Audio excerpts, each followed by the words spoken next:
I'll be giving a brief overview, as I was saying, and then I'll present two SIBs we've invested on in programming. They're very different, and I'll try to provide you a last slide with some key lessons learned so you can promote your own experiences here in Norway. I saw upstairs, I didn't understood it very well, felt a bit lost in translation. But I like to start at what's a social impact bond. And it's very, very easy. It's basically a contract based on outcomes, and it's between a public sector entity, a private investor, and a service provider. And it's basically the private investor puts money up front to the service provider, and if the service provider achieves the outcomes that were established, then the public sector pays the private investor for the money they invested. It's relatively simple. You'll understand it much easier in the next slide because there's a graph and it's relatively simple. In Portugal, we've had so far 9 SIBs, 8 of them are still running, and we've had them on very different policy areas. So we have education in early years, we have employment and training, but we also have child and family welfare and informal caretakers. Recently, a new SIB was just approved on recidivism, so these numbers will go up in the next couple of months. And this has demanded an investment of almost 3 million, and we've seen a repayment of more than €500,000. So it's a very significant amount of money for the Portuguese reality. So going to the first SIB, I hope you're still hearing me well. The first SIB, launched in 2015, was to test a pilot called Code Academy Junior. And this intervention was basically programming lessons to primary school students in a classroom setting. It was very easy, very gamified, adapted to Portuguese and mathematics. And what we wanted to prove was basically if these programming lessons had a positive impact on the kids' logical thinking skills and on their school performance. So we established 2 metrics. One was logical reasoning, an improvement of 10% on their logical reasoning skills. And the other one was a 10% increase in their mathematics and Portuguese scores. Okay? So we were comparing these kids with the control group, okay? And if you look at the structure, I'll try to explain every role here. So, the Lisbon Council, the municipalities in Portugal are responsible for primary school, okay? So they knew they had a problem in school failure. And that's the role of the public sector. They define the problems they want to address, okay? And then they define also their willingness to pay for that problem, or for the solution, sorry. And they define together with the investor and the service provider the outcome they're going to achieve, okay? So that's what they did. They addressed school failure, and they challenged Gulbenkian and Mays to develop a solution in a SIB structure. So Gulbenkian invested €125,000 in Code for All, which is a small organization that was giving programming to kids. And they developed a 56-week programming lessons to 50 kids from 3rd and 4th grade in 3 different schools in Lisbon. And this is harder without a clicker. So this is what I was speaking about. And you had the 50 students and a control group of 40 students. And you had this independent evaluator called Nova School of Business and Economics. It's a university in Portugal. It's actually very good. I studied there. And they were following the metrics, okay? So at the end of the intervention, they basically got to these results. And this is a very positive result. It's what informed the payment back to Gulbenkian. And there was an increase of 2% in logical thinking and problem solving when you compare the treatment group with the control group. But then we had opposite results in Portuguese and mathematics, and it's fine because it was an experience. So when we established the 10%, we didn't know where it was going to go. And these basically cancel each other out. So what happened was the Lisbon Council paid Gulbenkian back 20,000 euros of their initial investment. And I like to just have a drink of water. I was ill last week. And let's talk a bit about drawbacks and advantages of this structure. So I like to focus on two drawbacks. Basically, the first one is very basic. Result metrics were partially achieved. That's never good. So it happened because there was a change in government. We actually, the measurement was through national exams. National exams were cancelled by government, so there are no more national exams in the 4th grade. And we had to put in new tests, so it's fine. We can deal with that. But the biggest failure was not scaling up the intervention. So that was our initial thought. We were testing this pilot and we wanted to scale the intervention when it was over. But on the other side, we have a lot of advantages. I like to focus on 3 of them. This one is very important. So Code for All started their intervention in 2015. They ended it in almost 17, at the end of 2016, sorry. So almost 2 years of intervention. And they learn a lot. The intervention at the end was much better than the intervention when it started. And that's because we put on a performance management model, which was very simple, but very useful. So every month they were learning how kids were reacting to the intervention, and they were redefining the way they were doing the intervention. So this is crucial for any type of intervention. And then, obviously, for the public sector, for the Lisbon Council, this was a very cost-effective approach, right? So they had an intervention for 1.5 years with 50 students. They learned a lot, and they only had to pay 20,000 euros. I think this for the public sector is incredible.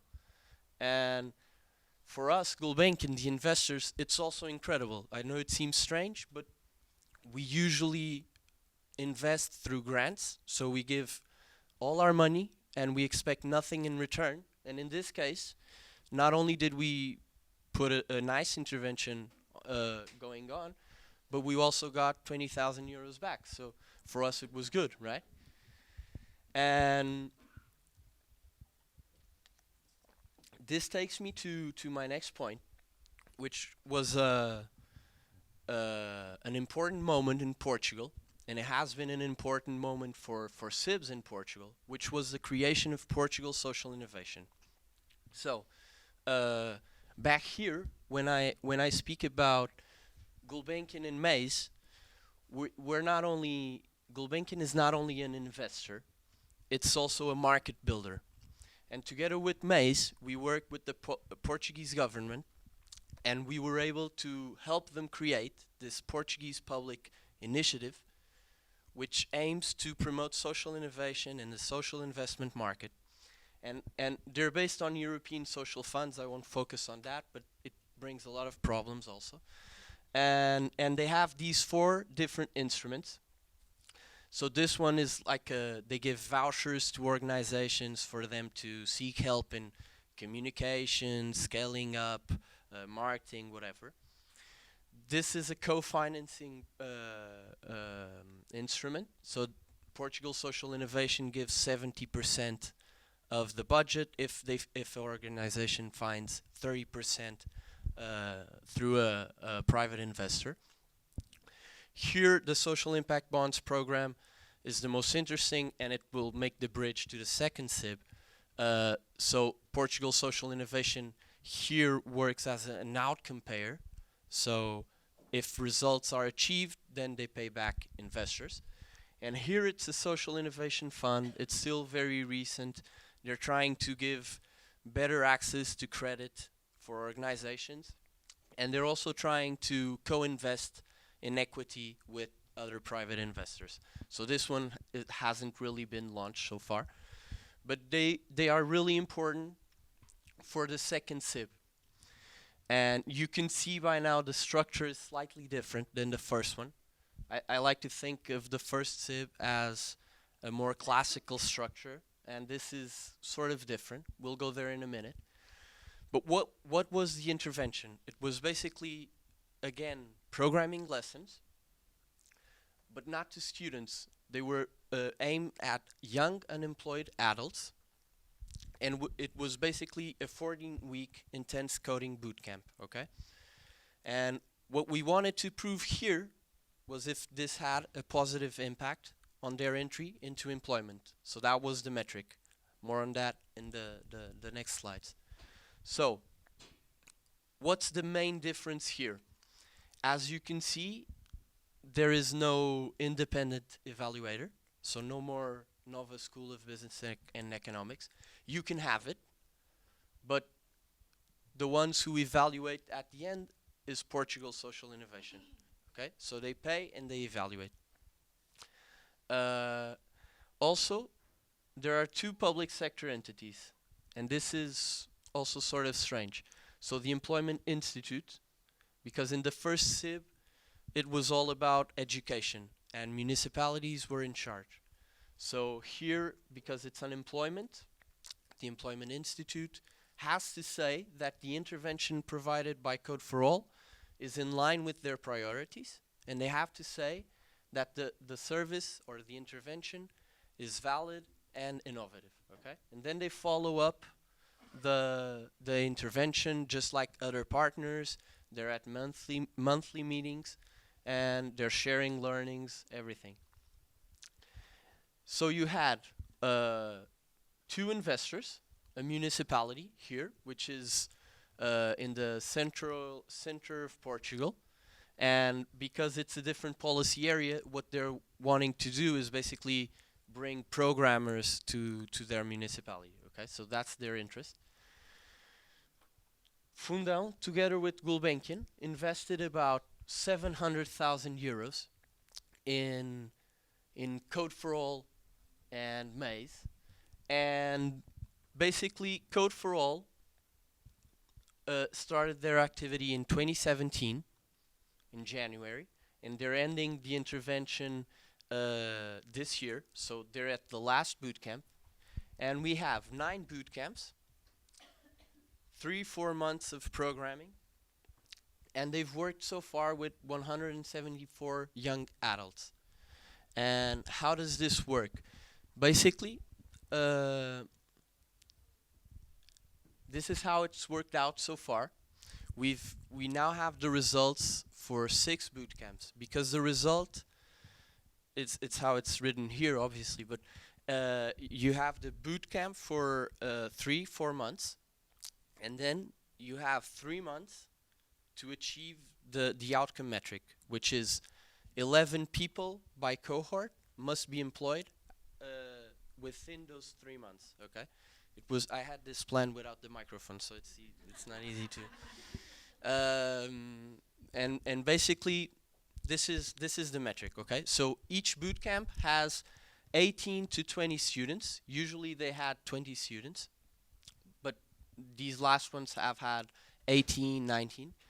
And the metric is you must employ 11. It's not 50% or anything like that. And so far, we have the results for 6 boot camps, and we know that 85 people have been employed.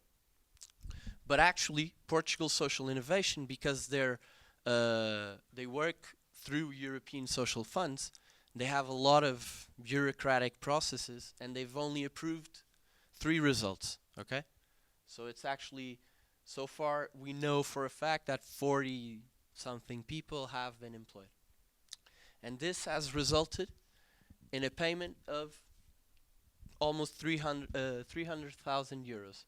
So that's really a really nice experience. If you want, then I can explain the differences in the budget, because it's much bigger than the first SIB.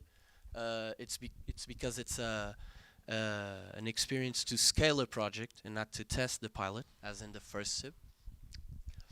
And here, I think the main advantages are very similar. Obviously, this is different for young adults unemployed. You can't compare the experience between them and students. But the other ones are relatively similar. So I'll focus on the drawbacks that are completely different, because the structure, it creates different problems, okay?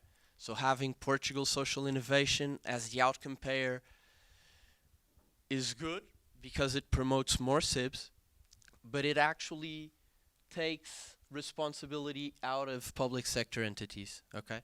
So the Employment Institute has no skin in the game. They have no investment. They have no commitment to scale up the project once it's over. So that's one of the main problems. It's the relationship that the public sector has with the SIB and with the project. And another problem that, well, it was a risk we tried to mitigate the best we could, was the quality of the intervention, because as you could understand, the outcome metric we had for this SIB was completely different than the first SIB. And when you only have to employ 11 from 20 people, that creates a possible incentive for you only to work with the best 11 people. And that's not what we want. So cherry picking and the quality of the intervention was a big risk. Fortunately, results have been above the 11 per boot camp. So I think that problem was surpassed. And obviously the bureaucracy of the reimbursement process is terrible for us, because it involves it, and it messes up with the financial stability of the organization. Okay. So going to my final slide, I think I'm running out of time and I want to leave you some questions. These have been the key lessons learned so far. I'll start by the end. Quick wins are crucial. I know for a fact you have one SIB so far in Norway. Our first experience was crucial to involve more the public sector, to attract more private investors, and it was also very important to create Portugal Social Innovation. And Portugal Social Innovation was created with the Social Impact Bond program because of this first experience. So don't worry a lot about outcomes.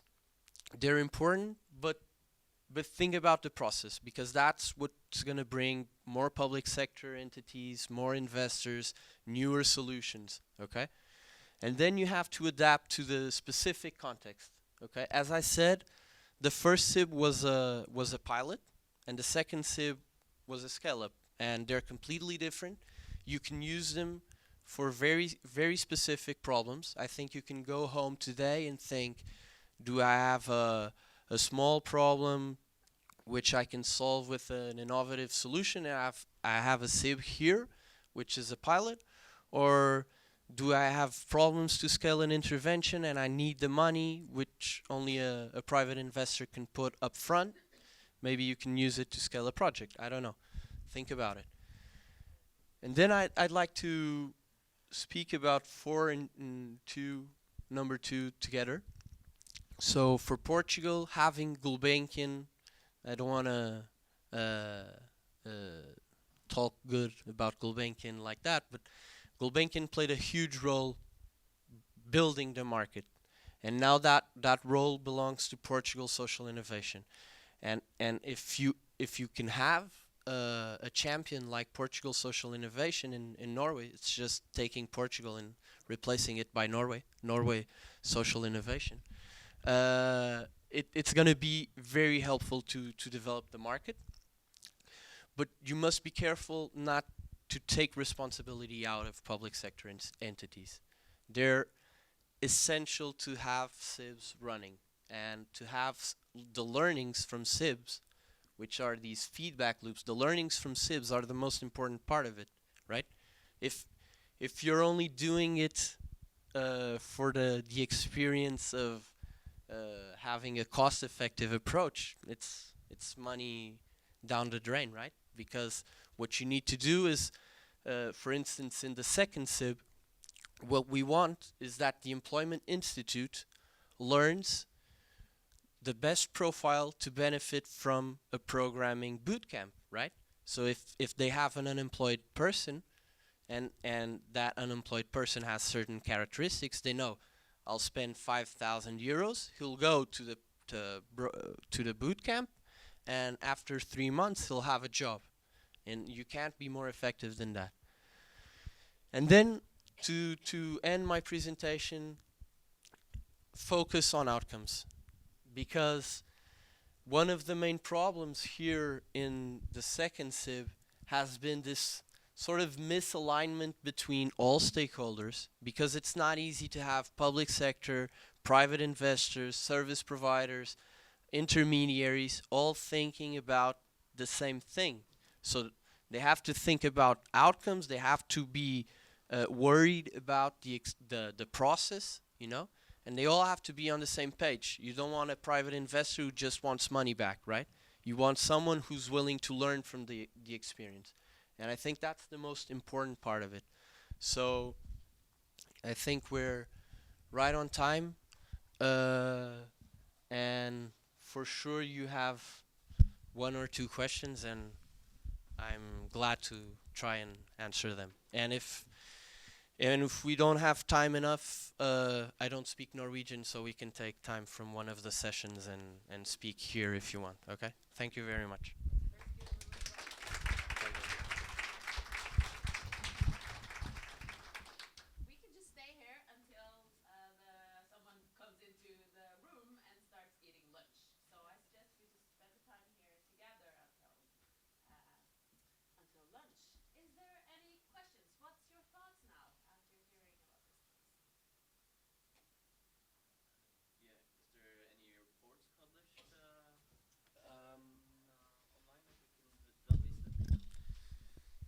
Actually, I'm not sure if we have an English report, but I can check it out. I think we do have them.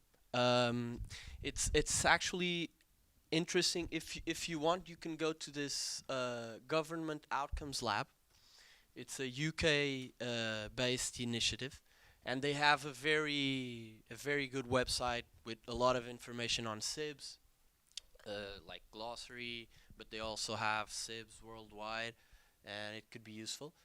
I can check out if we have English report, because actually the only SIB that ended was this first one. I think we might have something in English, and then I can share it with Fer, and they can share with all of the conference. We're working on the reports for the other SIBs because they're still running. So the Code Academy boot camps are gonna end in December, but actually we'll only have the results of everything probably late next year. Okay, so because of this delay from Portugal Social Innovation when they're evaluating the results, I think the project will only officially be terminated in like 2020 or 2021.